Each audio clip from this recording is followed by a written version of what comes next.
Hey, I'm Dr. Gwen, and my channel is all about creating content that empowers the neurodiverse community. In this episode, Tiffany Feingold, founder and CEO of Guiding Bright Minds, joins the show to talk about how her online parenting resources came to be. As a parent of a neurodivergent kiddo herself, Tiffany shares her deep desire to bring acceptance and societal change for neurodivergent individuals while also providing a safe, positive, and active community that effectively provides support where it's needed. If you are looking for a community of parents and professionals who are part of the neurodiversity movement, this episode may be for you.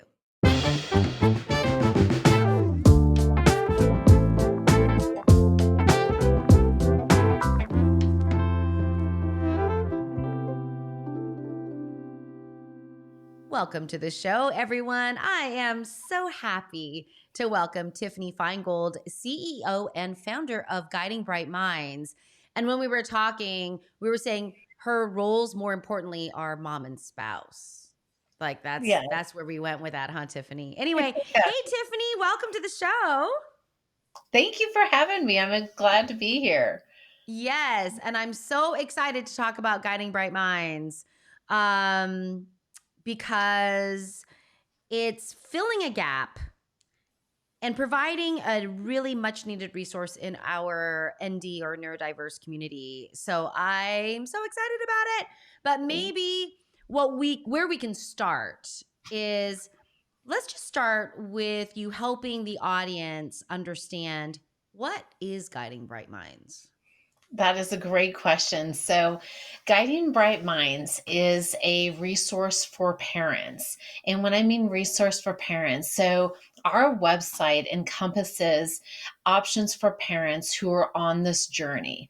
Parents who either have a diagnosis or parents who maybe don't yet have a diagnosis, but know that there's something unique with their child that seems out of societal norms, which I am not a fan of, where we call what norms are normal, because the true reality and the scope is we all are so beautifully created uniquely, and all individually have strengths and areas of opportunities, struggles, and areas in which we can have growth and development. And so Guiding Bright Minds, because of my own personal journey, was put in place with a lot of love and understanding, so parents don't feel that they're alone, that they know that there's tools and resources. And the biggest thing as I was going through my journey was trying to figure out who's the team that I need to surround myself with from a professional aspect.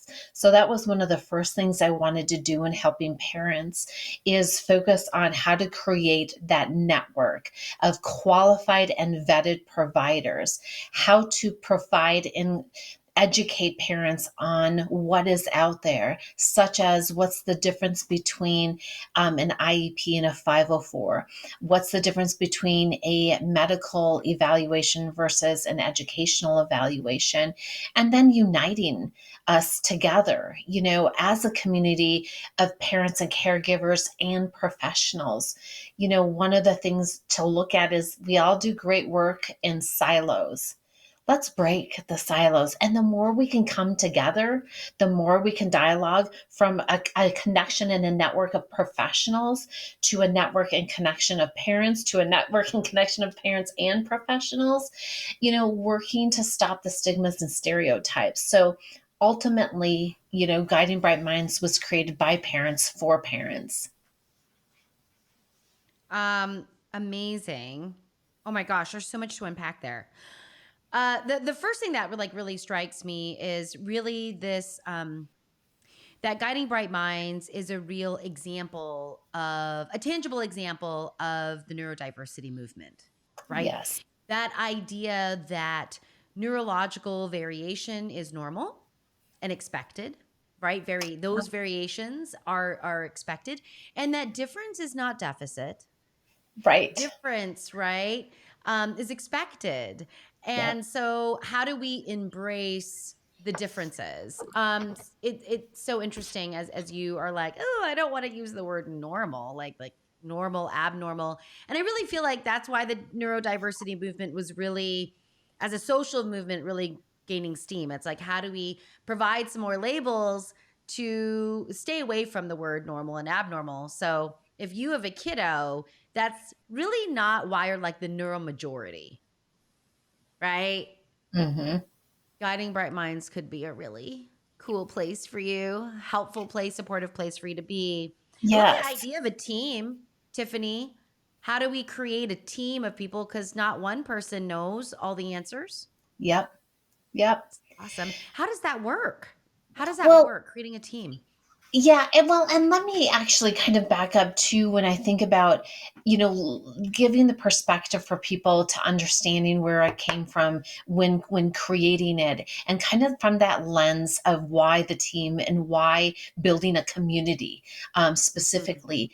So my husband was dyslexic and ADHD, and he had that one teacher when he was in fifth grade who labeled him the stupid one, and kids are perceptive. And so he already suffered with, a lack of self esteem, knowing that he wasn't learning, wasn't able to read at the pace and the level of the kids surrounding him.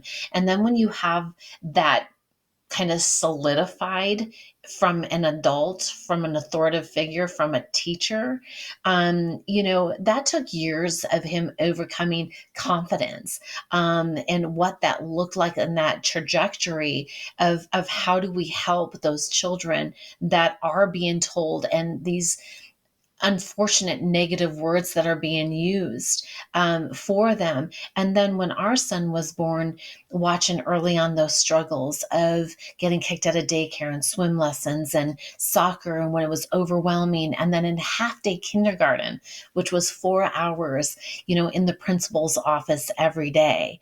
And at that time, I was working in corporate America, and I was working 60 hours a week. And it was really, busy and long hours, and you're getting those phone calls.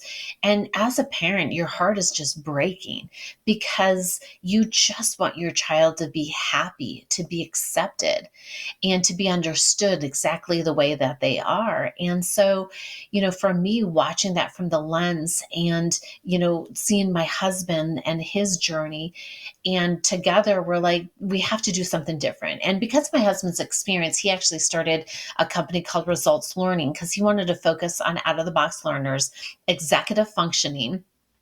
And that's where it's like, I had a wheelhouse of people that I knew that actually helped me on my journey, and I was still overwhelmed. I was still exhausted and trying to figure out this huge journey that I was going to be on to help my child and provide the best services for him.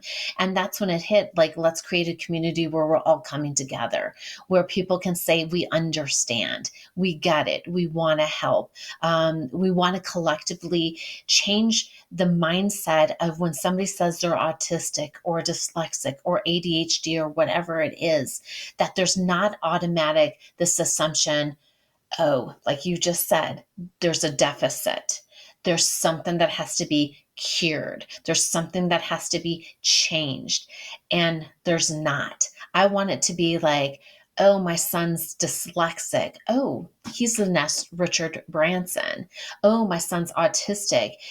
He's the next, well, Elon Musk is the first one to come. Maybe not right now, but with his brilliance of mind, yeah. you have Charles Schwab. There's nameless, or there's countless, not nameless. There's countless people, who have changed the course and of society because of their brilliance of their mind. And when we talk about neurodivergence, I want there to be an excitement of, wow, what type of brain does my child have? And the amazing beauty that comes with it that they bring to the table. Because just like your neurotypicals, they have struggles, they have weaknesses, they have barriers and obstacles they need to overcome. They just don't have a label that's stuck to it that brings about this negative, unfortunate connotation that impacts our children. So sorry, I Yeah. was just kind of going on a lot, No, I but mean, it's an important piece because we're really talking, I think, very organically about how Guiding Bright Minds comes to be, like how the birth of Guiding Bright Minds, which is, you as a parent with your own struggles to not only have your kiddo be seen and understood, but also be supported where he needs to be, right? Yeah. That there's kind of like this missing piece, which is, gosh, I can't do it by myself. And I actually feel like I know quite a bit, right? I know my rights. I know how to get connected to people, but that there's still a gap. Yeah. How do I fill that gap, not only for myself, but for other parents as well? I think that the difficult thing about neurodiversity is that oftentimes, um the disability or the struggles are hidden, right? We don't see Yes. them on the surface. And Yep. so what happens is, people who don't understand tend to jump to judgment, and those judgments tend to be moral ones, which, whether that's lazy or unmotivated or they don't care, et cetera, just very damaging kinds of assumptions that play a big role in the way that a student or a child feels. And so your husband's story is just quite devastating, actually, because, how do you as a kiddo come out of Right. those things when your authority figures are saying this is how Yep. you are? Yep. So it's just really, really tough. Tiffany, you know, creating these teams, because the resources for parents are online, Yep. right? Am I right? I'm right on Yep. that, right? Yep. Yep. And then, so what can someone expect? What can a parent expect anyway? They come to Guiding Bright Minds and they're like, you know what? I am about to come into an IEP process here. Yep. I Yes. have no idea what to do. Tell me like how they could use Guiding Bright Minds to help them in that process. Yes. Oh, great question. So we have on there, so you go on there to be able to research. So find and look for IEPs, 504s, working with your teachers. There are numerous articles and blogs, and we didn't want it to be too, you know, overwhelming because you can get, especially on the web and googling, so much information. So we wanted to simplify it and break it down and put it into palatable pieces that make sense for you when you're researching those. So that's the first step. We also have an option for parents if they want to get guidance directly from us. There is a place on there where you can go to ask questions. Okay, here's the process, here's what's happening. I also list numerous nonprofits. So if you're not able to get the resources or understanding that you have through some of those articles and blogs that are listed on there, definitely reach out directly. Put a question in there. Hey, this is what's happening. And we also have educational advocates. So depending on how serious the situation is, what type of support that you need, you can look on our directory for those educational advocates. Now, right now, our area is local to Colorado. We are looking to expand nationally. We have a lot to go, but I do have a wheelhouse of parents that have been following me because we offer 2 free webinars a month. So I have a library of webinars also that parents can go to. And we've done a few on IEPs and 504s and how to partner with your child's school, so they can access those resources. But then also there's a ton of nonprofits. So whether you're in Colorado or in any other state or city, look to see what's available and what they have, because a lot of them will have advocates that will guide you, go into the schools, sit down with some of those IEP meetings, and really direct you. So we're just going on, finishing up our second year. So we are very new, still have a long way to go. But that's one thing that we're doing this year, is really looking at how do we really make it more of a smooth, easy process for parents. So if they say, IEP help, there's going to be a link. So we're constantly looking at improving what level of services we're offering, and how we can help you and ease that level of time, and commitment of Googling and searching everything, you know, and again, looking at that qualified, vetted professionals. And then the next thing we're going to do is starting to create those support groups. Because if you are a parent of a neurodivergent child and you don't have friends who are parents of neurodivergent children, Mm. you have to find them. And I want to help create that community of where we're working together, because that's been life changing for me. I mean, I love my friends who don't have neurodivergent children, but it's not the same of those who do, who understand truly, what we're going through from a mental, emotional, the level of anxiety. I mean, the decisions on switching schools, and how often, when it's not working out, is gut wrenching. What providers, switching providers, is 6 months too soon, is the first visit too soon to know that it's not going to fit, and just to be trusting in yourself about you knowing best for your child. Because as you know, from a professional lens, there's a lot of bad information too that gets shared, Yeah. and a lot of parents, and I think, especially moms, when talking to pediatricians or some professionals, get easily dismissed. Oh, you're overreacting. And don't allow yourself to be put in that position that if somebody's saying no, you are overreacting, your child will start to read, they'll figure it out, they'll get it. Stand firm and trust your head, trust your heart, and trust your gut to say, no, I'm sorry. I need to now move on to another professional who gets it, and allow yourself that strength to say, more than, your child, and be bold, and be bold. Yeah.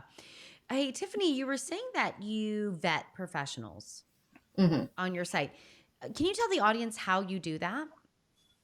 Yes, great question. So I meet with them individually. So I personally talk to every single one, because, knowing again that journey and that expectation, and truly how is somebody going to connect. Now, just because somebody's vetted and qualified doesn't mean they're going to be a perfect fit for your child. So I want to make sure, because one thing that I do guide parents on is interview at least three. When you're looking at schools, when you're looking at psychologists, when you're looking at therapies, whatever it Mm. is, interview a minimum of three, and know what you want. Sometimes you don't know what you want, but Yeah. have a guide. How are you going to work with me? How are you going to communicate with me? How are you going to work with my child? But so that's kind of a side thing. But as far as vetting them, I find out, why are you doing, how did you get started, how are you helping, the children, what is your mission and vision, what does the parent involvement, because I'm big on, it's great to work with the child, and it's great to address the needs and what that is, but the parent and the family unit as a whole is also critical to that child's success, and is also critical to everyone's success. So how is that engagement from that perspective of, okay, I provide therapy for the child, but what are your expectations of the parents? Because we need expectations too. We need the mentality that we are vital and the key component in the success of our children, not that we're going to be, okay, this professional is going to help here and this professional is going to do this, and I don't have any part in that because they're going to all take care of my child. So I love when professionals can say, you're a key component, and your growth and your development and your health through this is just as crucial. So meeting with them, vetting through that, talking to the community, looking at ways in which they get the reviews on Google or different avenues from employees as well as clients, of what they're saying. But for me, I have a list of questions, and, really feeling what that purpose is.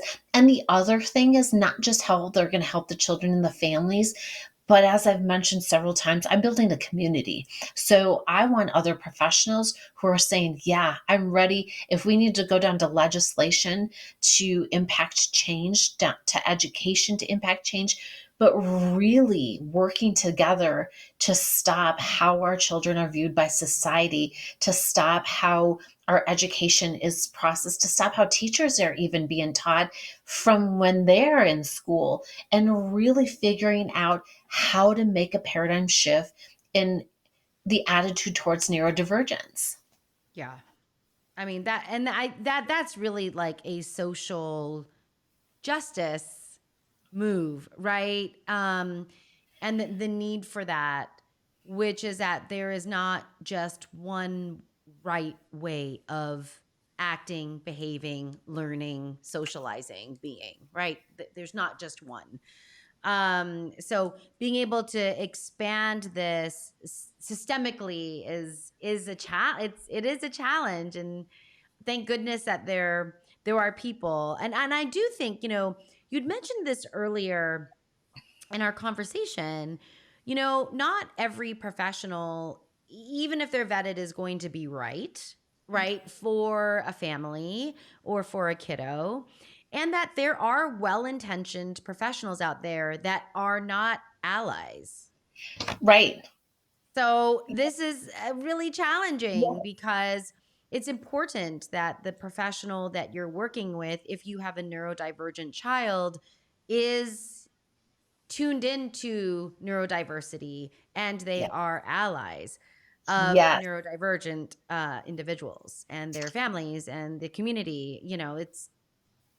I think that's a really important point. And I'm glad you reiterated it because it's so important. And I think so many times we're like, unfortunately, made to feel dismissive, and don't allow yourself to be dismissed just because somebody has a degree and has these fancy acronyms behind their name. Yeah. I value them, though. I don't want to dismiss their what they've accomplished too. That's not what I'm doing here. I want to just be clear that I've talked to so many moms and who've had so many bad experiences where a year has gone, 2 years have gone because some provider, physician said, nope, you're overreacting, and they knew in their gut, but they felt, well, they know more than I do. They have the degree, they have that, and it's heartbreaking because I just want to say, yes, there's valid points, and you definitely listen to your professionals as far as the guidance, the direction. But if they're not aligning with what you know in your heart, that there is something unique and different that's happening in the processing of my child, just like when it comes to dyslexia, our human brain is created that we learn to read. If a child is not, and you use the word lazy, so many kids are saying you're being lazy. Or if a kid's not listening to direction, or they're not, is it the processing? Because what I ask parents and what I ask professionals and what I ask teachers, do you honestly think that 8-year-old boy goes into the, or girl, sorry, I have a son, so I use boy a lot, but that 8-year-old child goes into the classroom saying, I can't wait to not read today. I can't not wait to disrupt this classroom. I can't wait to be yelled at all day, to be ostracized all day, to be told all day how wrong I am, how my behaviors are wrong, why can't you read? Why can't you figure this out? How come you don't know your ABCs? Do you honestly think a child goes in with the intention of being disruptive, of being not conforming to whatever that is? Or should we look at the lens that they cannot do it? They can't. Yeah. There is something happening. And because we can't see it, there's not as much compassion for it. Like if you could Yeah. see, like, what I tell people with my son too, because when he was 3, he scribbled over and over on a piece of paper. That's not what his brain felt like. And my heart broke because I tell people, I'm going to put headphones on and I'm going to blare music as loud as I can. And then I'm going to give you sit still, face forward, stop fidgeting, listen to me, and task you with all these, and let's see how well an adult can do it. Yeah. versus the expectations of a child. And that's the other thing, Gwen, when I think about this, we expect our children to behavior than we expect adults to behave. Yeah. Adults can't even sit for 8 hours with these minimal breaks and concentrate all day.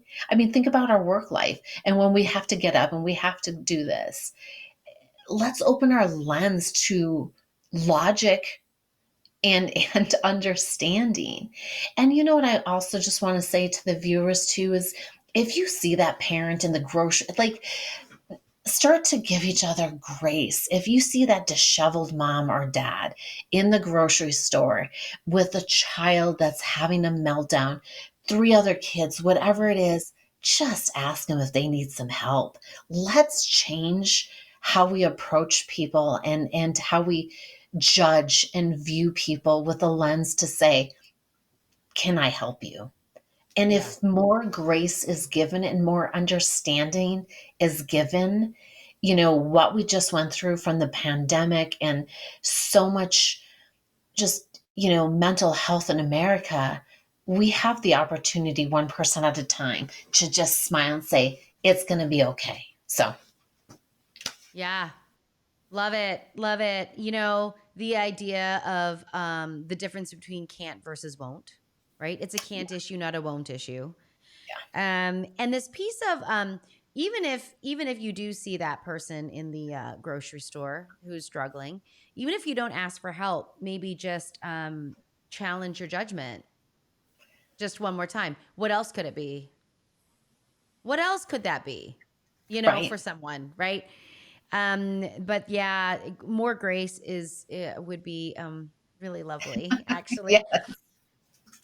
So okay, so Tiffany, so we've got Guiding Bright Minds, which is this collective of like-minded professionals who understand neurodiversity, who have visions and missions to really make improvements, to make meaningful, I think, improvements, maybe not only for a child, but their family as well, and maybe even trying to impact the community at large, right? Hmm. Professionals are vetted. What is the characteristic? Not that I want to typecast anyone, but what is the type of parent that just thrives in your community? They get into your community and they're keyed in, and it's like, whoa, like that's the magic sauce moment, right? Like, wow. Because I think it's important because as is with professionals, your beautiful community is not good for everybody. Right. Right? You wanted to make it good for everybody, but there are certain. So, what kind of parent or family or professional really thrives in your community? Oh, geez, that's a good question. I mean, I really think it is all over the board with what that looks like because you have the one, you know, where it's because there's two different scenarios. Being a parent of a neurodivergent child, there's no doubt it's overwhelming. It's a daily thing. It's a daily task. It's a daily negotiation with your child. It's a daily conversation, probably with professionals. So it's taking a look between those moments in which you're always having to be on versus the positive, truly changing that mindset. So I think in order to truly thrive, and I know some days is better than others, but understanding and looking at what that positivity, and that's where I think creating a community of people of all experiences and all ages, because having again met so many of them that, hey, my son with autism and ADHD just graduated from college. Mine just got a job. You know, shedding light that as you're going through the different stages and different phases and having some of those bumps and hurdles in the road is knowing and seeing that there's a light at the end of the tunnel, because there has to be. I have to negotiate with my son every day on, just getting in the shower, just brush your teeth. And he's 9. And I'm thinking, is that going to happen at 16? I hope not. But at 16, there's going to be a lot of different things. But I think what thrives is having that open mind to say, okay, I have to look at things from a different lens. I have to be able to willing to understand that there are going to be these obstacles, but what is the strengths? And one of the things of Guiding Bright Minds that we really want to focus on is those superpowers and those strengths. Because my son, who's probably read 20 different joke books, is the funniest kid, so quick-witted. Speaking of quick witted, in second grade, he was studying math and it was vertices. I'm like, what is a vertice? Why are you learning about a vertice in second grade? So I'm Googling it and he looks at me, he's like, Mom, I thought you had a college degree and you can't do second grade math. So that's how like quick I was like, ooh, okay, feel the burn on that one. But it's just enjoying, like remembering at the same time that you're overcoming some of those daily grinds, that there's the daily joys. And so to thrive at all is again compartmentalizing, um, keeping that open mind and being willing to try new things. I think that's the other thing is don't be set. Oh, there's a few things like to not be set in those ways in which your parents be disciplined, the way the world thinks things should be disciplined or operate, the way your friends say, okay, that are the ones that don't have neurodivergent children, think the way, because I've heard so many parents, well, I'm doing this, I know I shouldn't be, but that's what society behavior, traditions tell me I should do.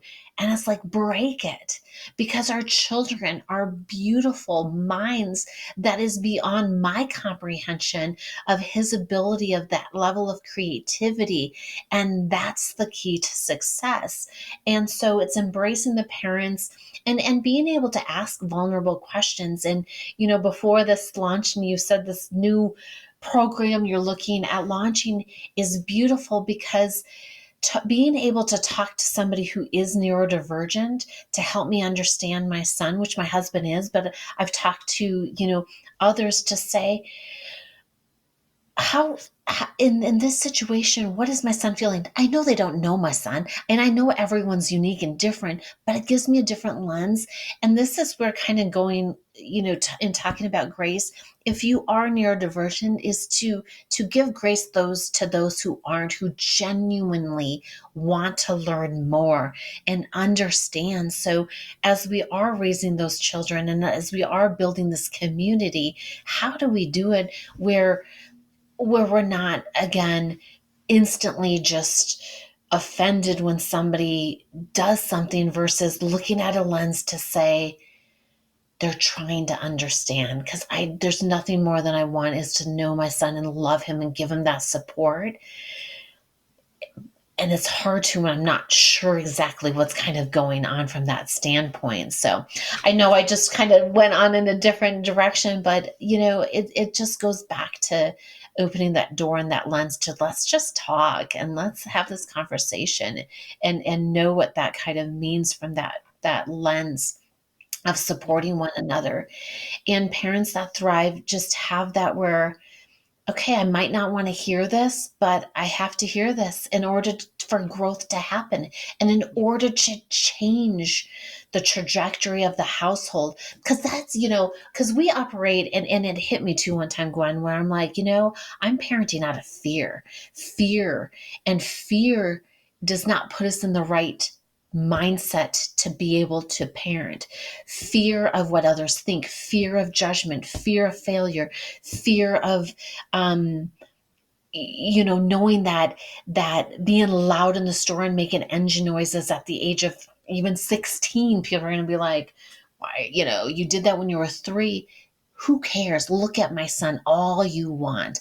I know the beauty that lies within. I know the joy that he brings, and stop with that, voice of how things always has been. Because if we look at how schools have always been, do we agree with how it's operating in today's world? No, they need to change. So we all need to grow and adapt as well. Yeah, love it. Love it. So, some characteristics here you've got open mindedness, curiosity, a willingness to change, positive, kind of a positive outlook, really looking at strengths, kind of being more strengths based, and the idea of, I'm open to change, which is so hard. It's a hard place to be. Change is hard. The unknown is hard. Societal pressures are hard. I mean, these are big things, and I think when you're surrounded by a community who can stumble together and not judge that and be themselves, it's a really empowering, I think, place to be. So yay. So anyone that's listening to this, Tiffany, that is curious about guiding bright minds, what is the best way for people to find you? Yes. So go to www.guidingbrightminds.com. And as I mentioned, being a parent, I'm creating this. I don't want this to be my own like creation. I want to hear from you as a parent.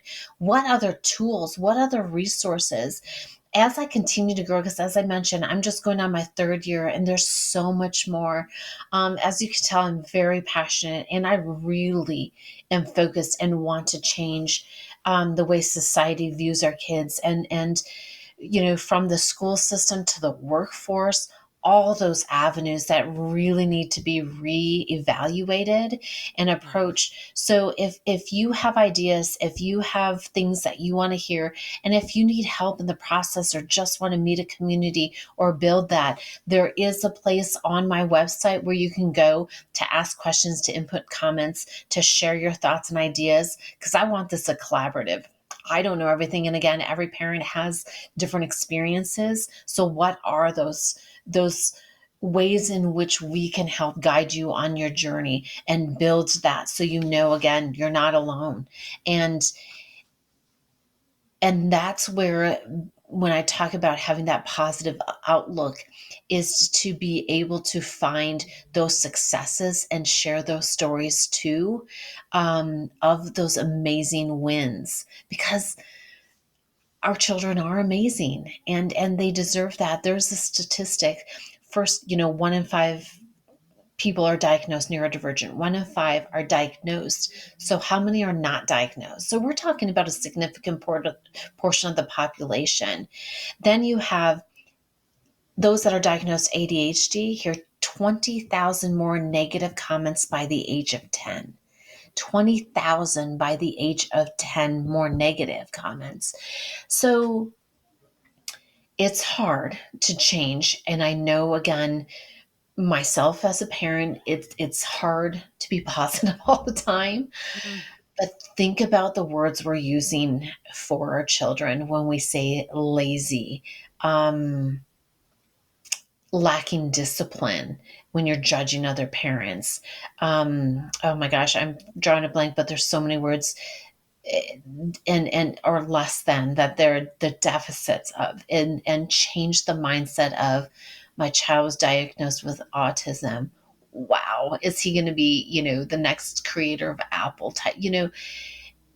Think of the strengths, because their level of creativity, their desire to connect, to build those relationships, and they truly do want to please. It's just not easy for their brain to do it all the time. But Yeah. that's how you can find me. I'm on Awesome. Facebook, I'm on LinkedIn, I'm on Instagram. So there's different ways as well. Awesome. Well, this is getting grown in Colorado, but hopefully this will, spread Spread.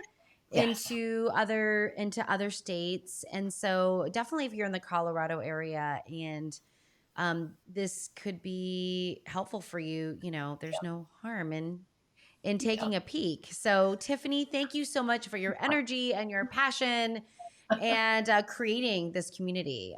Much appreciated, I will say, even from California. I mean, we're Yes. kind of jealous that we don't have it over here, but Well, we thank do. Well, I do want you. to say from this, well, as far as the network right now solely is in Colorado, but I have followers from Ecuador and Singapore and Australia and I mean, like truly all over the country because I do offer 2 free webinars a month. Okay, So great. every month there's 2 free webinars, and that content pertains to anyone regardless of where you are. Also, the contact and the resources and tools on there are open to everywhere as well. And I have had families reach out, like they're in Michigan. One mom's like, and I'll start Googling resources and helping as best as I can because, again, I do want to launch that within the next 2 years on a national scope to be able to be that one stop shop for parents of neurodivergent children from everywhere to get the tools and resources they need.